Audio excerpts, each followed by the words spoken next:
Inscreva-se e ative Bom as dia, notificações Marcelo Roque. para você ficar Estou atualizado. te mandando esse áudio e espero não ser muito extenso, né? Porque a gente vai falando e vai relembrando muitas coisas e a gente quer falar, sabe? Porque a gente quer ajudar as pessoas, ajudar aquelas pessoas humildes, aquelas pessoas de coração, sabe? De coração bom, aqueles obreiros que ainda continua nessa empresa, né, que estão com os olhos vendados, como eu um dia tive. Então, Marcelo, eu cheguei na Igreja Universal em 1992, 91 para 92. E eu estava muito doente, eu estava com uma depressão, com síndrome do pânico, e eu estava muito mal mesmo, muito mal mesmo. E eu fui levada por uma amiga, até eu mesma que pedi para ela me levar na igreja dela. Eu conhecia a Igreja Universal só de ouvir, né? E ela me levou. Chegando lá, fui atendida por um pastor, na época, pastor Arildo, nunca esqueci o nome desse pastor, porque ele me ajudou muito. Ele e os obreiros desta igreja situada em Madureira, não sei se ainda existe essa igreja lá. Então, esses obreiros foram na minha casa, fizeram oração, estava a campanha da Rosa, né? E fizeram oração na minha casa, e a partir dali eu comecei a ir na igreja. Marcelo, eu tinha tanta vontade de me curar, eu queria me curar, sabe? Sair daquele desespero a qual me encontrava, e eu me dediquei de corpo e alma, espírito, né? Nessa luta, nessa batalha. Naquela época não existia mídia, né? A igreja tinha 13 para 14 anos, então era assim, considerada ainda uma igreja muito nova. E os obreiros naquela época, né? Eles me ajudaram muito, orando por mim, me apoiando, me ajudando. Então eu ia para a igreja todo dia. Eu ia na igreja 3 vezes por dia. Tamanha era sabe? Tamanha era a vontade de me curar.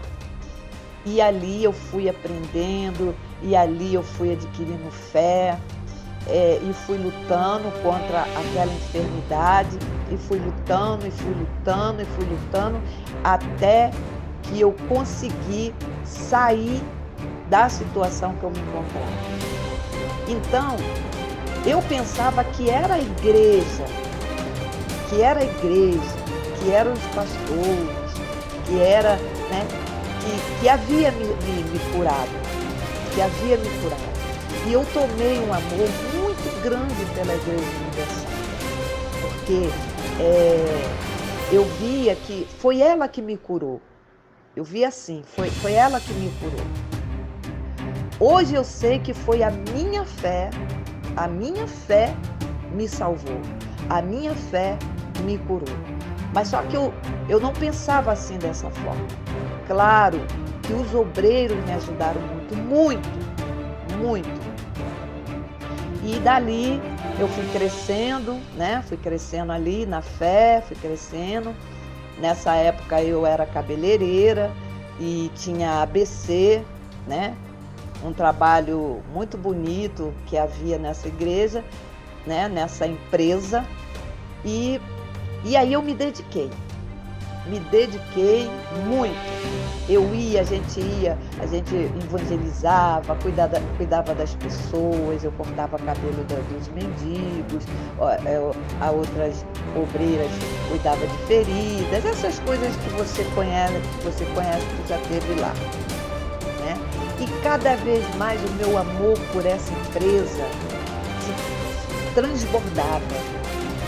E aí, os meus parentes foram ficando tudo contra mim, porque eu fiquei de uma forma, eu queria tanto agradecer a Deus, eu agradecia a Deus por aquela igreja, eu agradecia a Deus tudo que acontecia ali naquela igreja, sabe, que eu pudesse fazer, eu fazia em agradecimento por eu ter sido curada daquela enfermidade diabólica. Aí os anos foram passando, né? E eu ali na igreja, Então começou uma briga muito grande na minha casa, uma discórdia. Começou uma discórdia muito grande porque o meu esposo achava que eu estava perturbada, porque eu só queria saber de igreja. Eu não perdia uma oração do Macedo, desse sem vergonha. Eu não perdia. Era oração de meio-dia, era oração às 11 da noite. Assim, a minha vida era igreja. Só que meu marido, ele não suportava isso. Não que eu não cuidasse da minha casa, porque eu fazia tudo isso para a igreja. Porém, eu não esquecia do meu lado de esposa, de mãe, né? Então fazia as coisas na minha casa, mas a minha dedicação era totalmente para a igreja. Quase não visitava parentes, era só evangelizando, né? Então essa foi a minha vida na Universal. E quando as pessoas criticam, por que fica tanto tempo? Por que fica tanto tempo? É justamente por causa disso. É uma lavagem cerebral que é feita na pessoa que foi para lá carente de alguma coisa, com algum problema, e ela se sente gratificada. Então, tudo que ela vê de errado, ela acha que é o diabo, ela acha que é os maus olhos. Aí ela pensa, quando eu cheguei lá, eu estava nessa situação. Aí você começa a questionar você mesmo, porque você vê as coisas erradas. Porém, eles fazem essa lavagem tão bem feita, tão perfeita, que você acha que é você que é errado, que é o diabo que está tentando te tirar da igreja. É assim que funciona. Por isso que eu fiquei esses 26 para 27 anos lá. Então depois, a Fogueira Santa era de ano em ano, e a gente contava nos dedos, Marcelo. A gente contava nos dedos o dia da Fogueira Santa chegar. Que para nós era uma coisa grandiosa, porque a gente ia fazer algo especial para Deus, né? Muito mais do que a gente fazia no dia a dia da igreja. Então, a gente contava nos dedos. E eu ali, dando o meu sacrifício. Nunca peguei um centavo do meu marido, porque eu sempre trabalhei, eu tinha o meu dinheiro, tudo era para a igreja, tudo. Aí, a gente pergunta assim, mas você não foi abençoada? Você não foi abençoada? Sim, fui abençoada em algumas coisas, sim. Por quê? Porque eu exercitava a minha fé. Porque lá você aprende a ter fé. Hoje eu sei, né? Que através daquelas ofertas, através dos envelopes. Então, você você dá, porque você, sabe, você vai Você vai conquistar. É isso que é ensinado. Você vai conquistar. Eu digo uma coisa para você, Marcelo. Eu nunca fiz uma fogueira santa que não fosse pela minha vida espiritual. Eles falavam em riqueza, que a gente tinha que ser próspero, porque você dá um testemunho que foi curada, não chama atenção. O que chama atenção é você ter muito dinheiro, é isso que chama atenção. Era isso que eu via lá. Mas eu sempre pedi a Deus pela minha vida espiritual, porque eu sabia como que eu cheguei lá na igreja.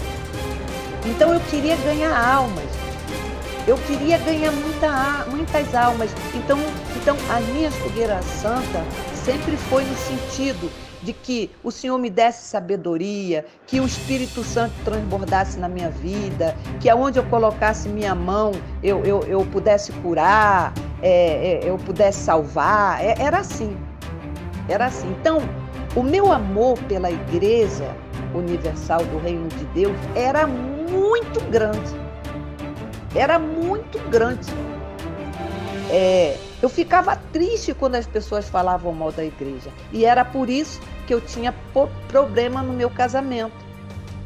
Porque meu marido era contra, né? Contra essa igreja. E eu dizia que ele estava possuído, né? É o demônio, é o diabo. O diabo que está fazendo. Então, eu não tinha visão, porque estava totalmente tapado. Minha visão estava tapada. E os anos foram passando, e eu ali, né, fazendo tudo de perfeito para Deus, procurava, sabe, olha, Marcelo, eu era assim, sabe, muito dedicada.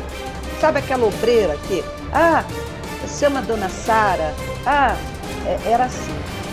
Eu era muito dedicada. Depois eu vim para Campo Grande, no Rio de Janeiro. Eu me mudei e vim para Campo Grande, no Rio de Janeiro. Aí fui logo buscar uma igreja ali por perto e achei uma igreja ali. E fiquei congregando ali.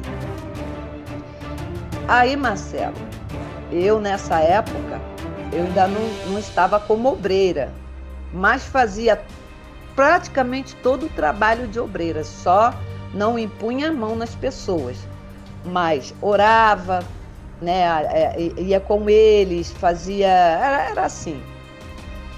E aí, eu chegando em Campo Grande, fui levantada obreira, e foi quando eu comecei a ter uma certa liberdade, né, na obra.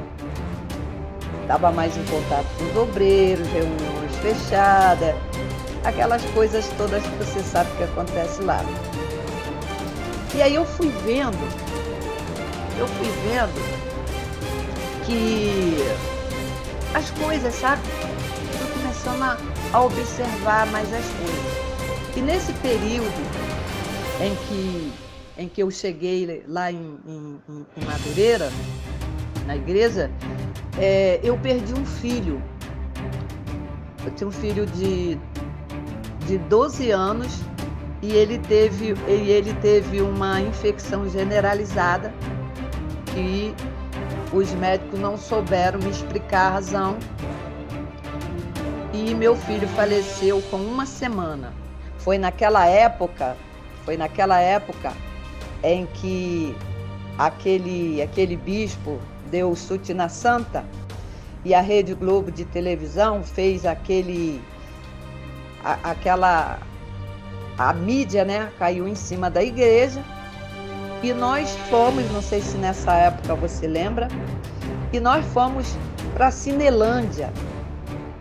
Nós paramos o trânsito no Rio de Janeiro. O povo, a maioria do povo, estava tudo lá. Colocaram um palanque e abaixa Globo, abaixa Globo, abaixa Globo. Era isso que a gente cantava, né? Falava, gritava, né? E ali foi dito que nós íamos comprar um canal de televisão. Olha, Marcelo, eu deixei meu filho estava doente em casa. Você vê a minha ignorância. Eu deixei meu filho com o pai e fui para lá. Vestir a camisa universal. Fui para lá, junto com o povo. E aí meu filho veio a falecer. Meu filho veio a falecer. Aí eu sofri uma perseguição muito grande dentro da igreja, com os obreiros. Porque eles diziam para mim que meu filho foi o diabo que tinha levado. O diabo tinha matado meu filho, se eu estava em pecado, o que eu tinha feito. E aí eu fiquei num desespero muito grande, né? Aí achava até que era o diabo mesmo que tinha levado meu filho. Achava que era o diabo que tinha levado meu filho, porque eu brigava muito com meu marido por causa da igreja. Eu falei, esse é o diabo levou meu filho. E eu fiquei assim, sabe? No mesmo tempo que Deus falava no meu coração que não, mas devido a eu estar com meus olhos bem tapados, eu achava que era o diabo, Marcelo. Aí um mês depois, teve uma grande concentração no Maracanã, que a igreja fazia muito, porque se hoje ela fizer, não vai encher, conforme antigamente. Então, teve uma concentração muito grande no Maracanã. Eu me lembro que encheu o Maracanã, encheu o Maracanãzinho e ainda ficou pessoas do lado de fora vendo no telão, para tu ver a força que essa empresa tinha. E nessa concentração, o bispo tinha falado da morte do filho do Gonçalves. Da morte do filho do Gonçalves. Eu não sei se nessa época você foi nessa concentração. Aí falando da morte do filho do Gonçalves, que tinha morrido como semelhante ao meu filho. E aí o bispo, né, exaltava o Gonçalves, sem vergonha. Exaltava o Gonçalves. O filho do Gonçalves está em São Paulo, está lá sendo velado, né? E o Gonçalves está aqui. Isso é fé, isso é fé. Vocês não têm que ter o coração, vocês têm que ter o coração duro para essas coisas, ele falava. Aí ali, Marcelo, ali eu comecei a sair uma poeirinha pequenininha dos meus olhos. Porque eu falei, poxa, por que ele exalta? Por que ele exalta esse homem? Por que para mim foi o diabo que levou meu filho e para esse homem não? Será que é porque ele é bispo? Eu me fiz essa pergunta. Mas, na mesma hora, aquilo veio assim na minha cabeça, assim, né? Não, eu tô olhando com maus olhos. Eu tô tendo maus pensamentos. E fui levando a vida. Aí, como te falei, vim para Campo Grande. Fiquei congregando na igrejinha lá. E ali eu fui depositando, né? Eu fazia reunião. Você tem uma ideia? Eu fazia reunião, né? Nas quinta-feiras, que geralmente quase ninguém vai. Então, eu ia no jejum e o pastor ia dormir. O pastor ia dormir e falava, dona Coisinha, a senhora vai faz a reunião para mim. Faz a reunião para mim, porque eu tenho que resolver algo no escritório. Depois eu vi que ele ia dormir. E a reunião que eu fazia às quinta-feira começou a dar resultado, porque tinha um posto de saúde bem à frente dessa igreja. Então eu reunia aquelas pessoas do jejum e a gente fazia uma oração. E começou a chamar atenção. Começou a chamar a atenção desse posto de saúde. Porque eles pegavam um número e depois tinham que ficar esperando, né, o médico. Aí eles iam para lá.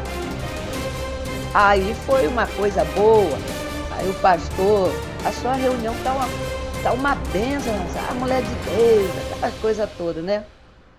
E eu comecei a fazer a reunião de quinta-feira, já como obreira, né? Comecei a fazer a reunião de... Mas aí ele ficou com medo de repente chegar algum regional, né? E ele viu também que estava enchendo a igreja. Aí ele ficou interessado e começou a fazer a igreja, fazer a reunião. Entendeu, Marcelo? Aí tudo bem. Aí depois eu saí dali, fui para a sede de Campo Grande. E ali na sede eu vi assim, sabe, bastante coisa. Bastante coisa. Porque, gente, vocês que estão ouvindo esse áudio, preste atenção. Tudo que esses homens falam é verdade.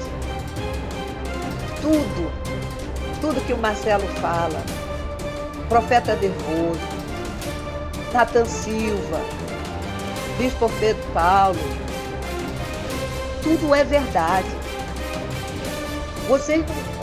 Vocês sabem que é verdade, vocês sabem que é verdade. Mas eu entendo vocês, porque eu era igual a vocês. Hoje, na época que eu entrei na igreja, para a igreja, não havia mídia, mas já havia corrupção.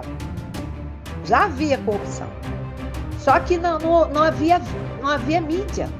Então a gente vivia aquele mundo ali. A gente via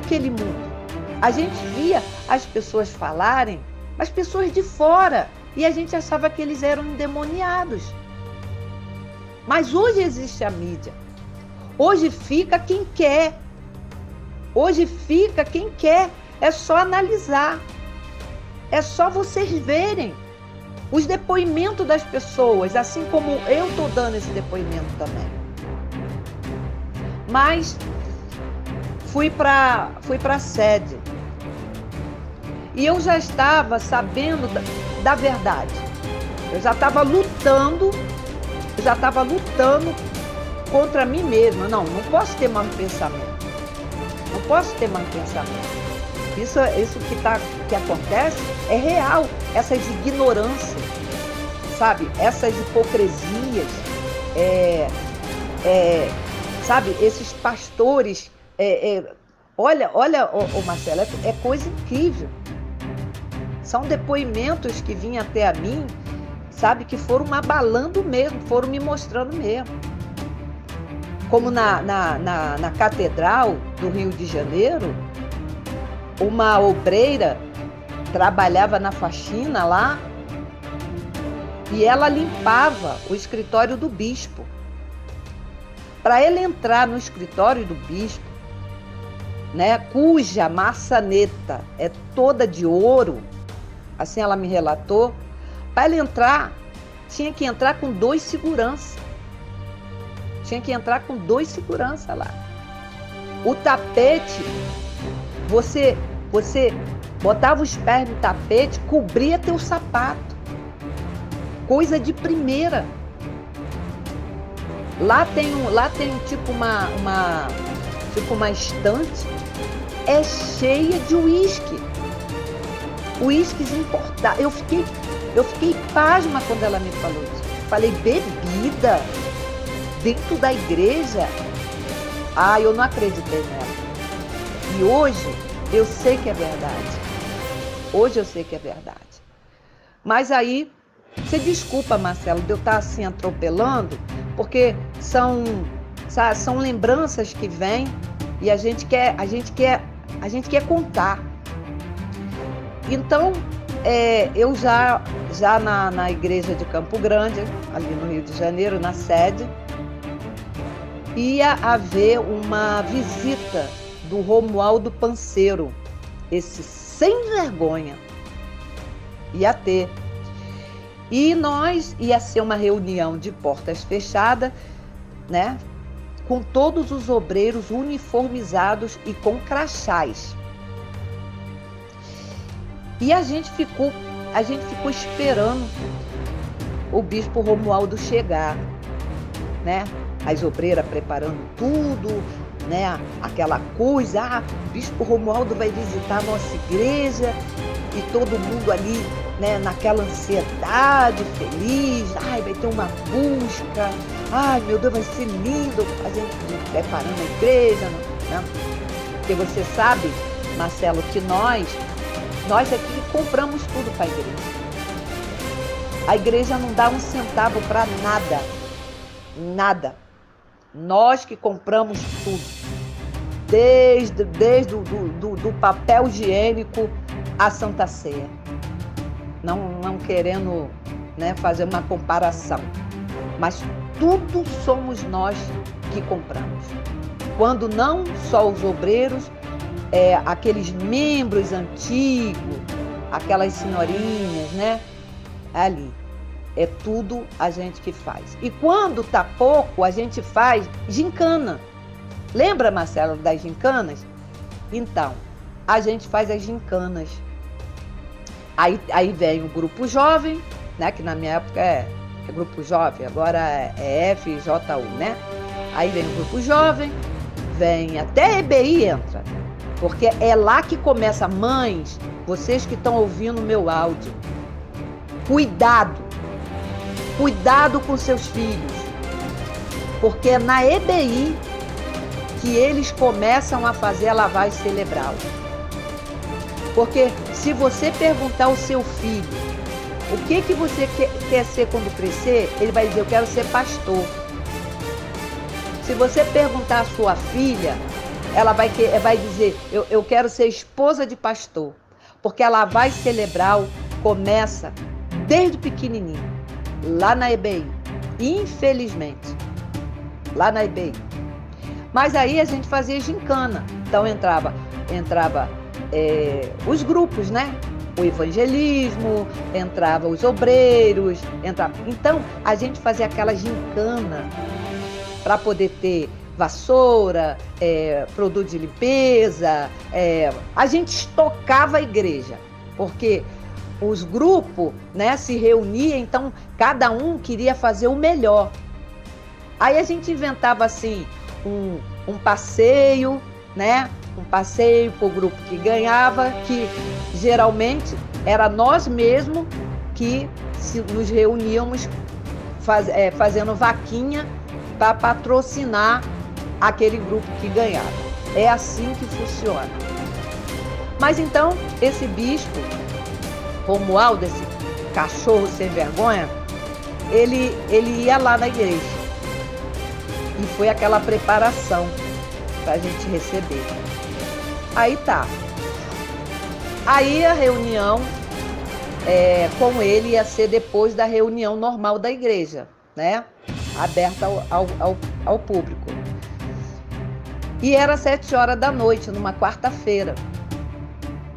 Quando terminou a reunião por volta de 9 horas, por aí assim, que o regional não se estendeu muito por causa dessa visita do Romualdo, e aí a reunião acabou mais cedo. E aí, cara, o povo saiu, certificaram que não tinha ninguém lá, né, de fora, e ficamos nós, os obreiros, ali.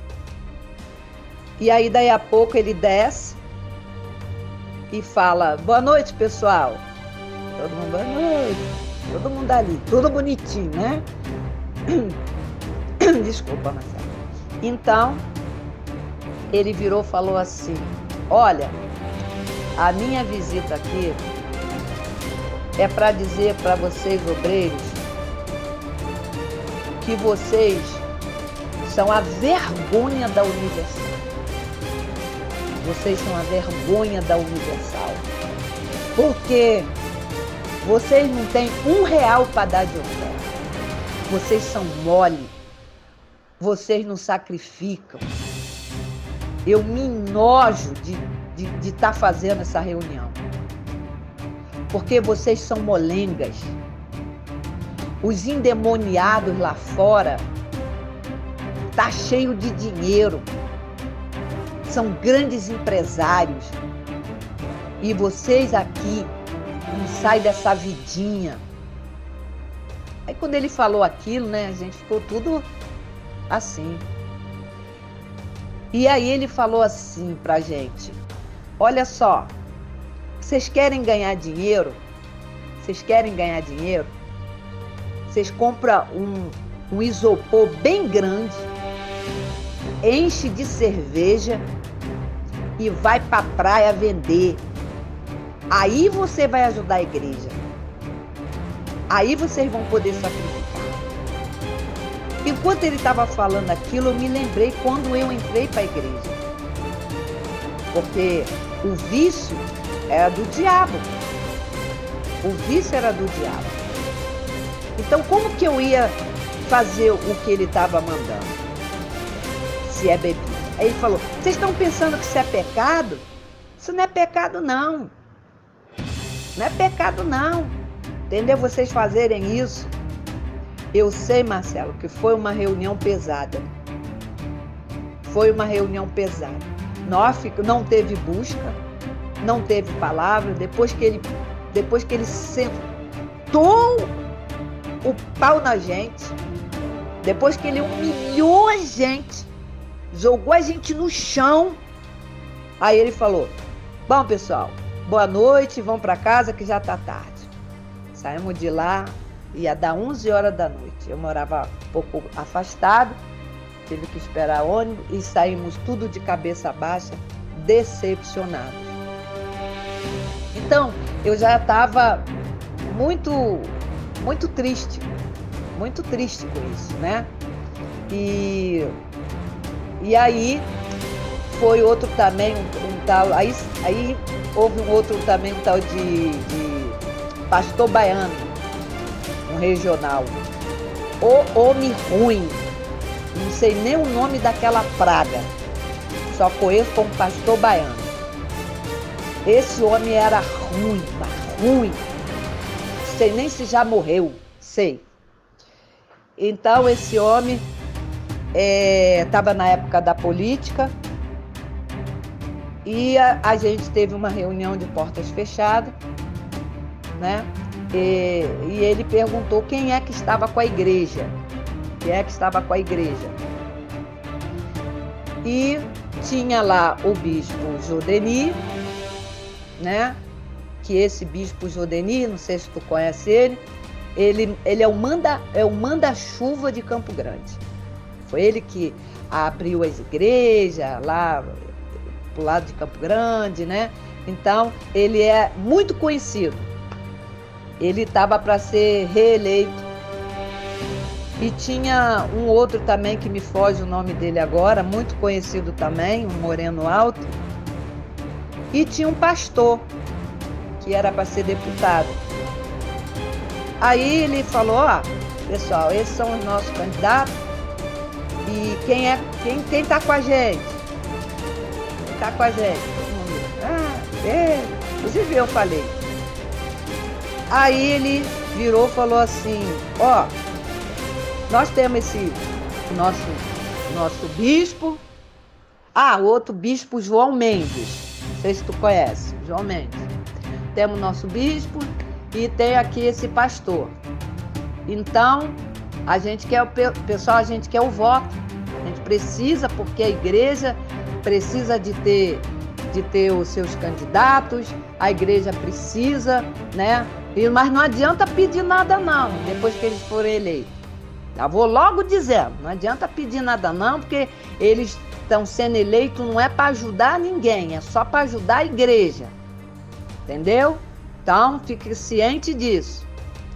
Aí um obreirinho levantou a mão, ele falou: o que foi, rapaz? Fica de pé.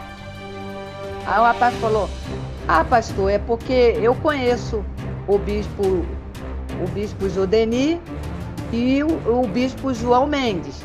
mas esse pastor eu não conheço não, então eu não vou votar nele não, porque eu já tenho até outro candidato. Para que aquele obreiro falou aquilo? Na mesma hora, ele falou, rapaz, quem não é com nós é contra nós. Você, a partir de hoje, você não é obreiro mais. Você não vai nem ficar no banco. Você vai ficar como membro. Porque você não faz parte do nosso pensamento. Aí o rapaz ficou muito decepcionado. Aí depois que terminou a reunião, aí eu estava lá, né, varrendo a igreja, aí o rapaz chegou para ele e falou, ah, pastor, me perdoa, não me tira da obra não me tira não, eu vou votar lá no candidato que o senhor falou, eu vou votar, prometo para o senhor. Ele falou, você tem certeza, né? Então tá bom, você vai voltar, vai ficar como obreiro, mas nunca mais, rapaz, nunca mais você faça isso, nunca mais. Aí assim, sabe, Marcelo, você me desculpa esse áudio longo, mas são coisas que eu estou te relatando aqui que a gente vai fazendo lembrança, né? Como os meus filhos na Fogueira Santa de Israel, eles eram da EBI, e eu fazia colar de bala, né? Olha a vergonha que eu fiz meu filho passar por causa dessa empresa, né? Eu fazia colar de bala, amarrava as balinhas e fazia aquele colar e botava neles. Aí quando terminava a reunião, aí as pessoas passavam assim, compravam balinhas para eles sacrificarem, entendeu? Na Fogueira Santa, nem eles ficavam de fora. Sem contar que carros que eu vendi, né? Essas coisas todas eu passei lá dentro. Muita coisa, Marcelo, que tem. Se eu for relatar aqui, a gente vai levar meses, né? Hoje, como que está a minha vida hoje? Hoje eu sofro, Marcelo. Hoje eu sofro porque eu vejo aqueles obreiros que hoje são obreiros, pessoas, né, que eu falei de Jesus, que eu levei para a igreja, que hoje são obreiros e que estão lá, né, estão com as vendas nos olhos, que eu tento falar, mas eles não aceitam, porque é aquilo, né, a gente quando a gente abre os nossos olhos, a gente é isso tudo aí que eles falam, né? Que a gente presta, que a gente é demoniado, essas coisas que a gente já nem esquenta mais a cabeça, né? Mas que graças a Deus, através das denúncias, a gente está chegando lá. A gente está chegando lá. Porque isso tem que acabar. Isso tem que acabar. Mas hoje, graças a Deus, eu tenho minhas 2 casas, tenho meu carro, cheguei da Flórida, né? Nada disso eu podia fazer, Marcelo. Nada disso eu podia fazer. Eu ia para a igreja, quando não a pé, eu ia de bicicleta. E às vezes, dia de domingo, estava chuvoso, eu chegava na igreja toda respingada de lama, porque eu não tinha um carro, porque eu não tinha condição. Era assim que era a minha vida. E a tristeza das brigas que eu tive com meu marido, teve uma época que ele chorou por causa de um cartão de crédito, né, que estava alto, que estava na época da Fogueira Santa, e eu não dei 1 centavo, peguei tudo que era meu, né, e dei. E aí ele chorava. Essa foi a minha vida, sabe, do meu marido ter morrido sem eu estar com essa visão que eu tenho hoje, sabe, que eu chamava ele de ave de rapina, era assim que eu chamava ele, era assim que eu via as coisas. Marcelo, eu sei que você vai ouvir esse áudio e se você botar no seu canal, eu espero contribuir com aqueles que ainda estão lá com as vendas nos olhos, tá? Que o Senhor Jesus te abençoe, viu? E obreiros, acordem. Acordem enquanto há tempo. Porque quando a gente tem um coração puro, que a gente não sabe da verdade, Deus até nos perdoa. Mas quando a gente é conivente, aí, meu amigo, aí fica complicado, entendeu? Porque vocês sabem, vocês estão tendo a oportunidade de saber, mas vocês ainda ficam lá, né? E são coniventes. Não tenham medo de sair, não tenham medo, porque vocês vão ver que a sua vida vai mudar. Tá bom, Marcelo? Desculpa aí pelo áudio longo.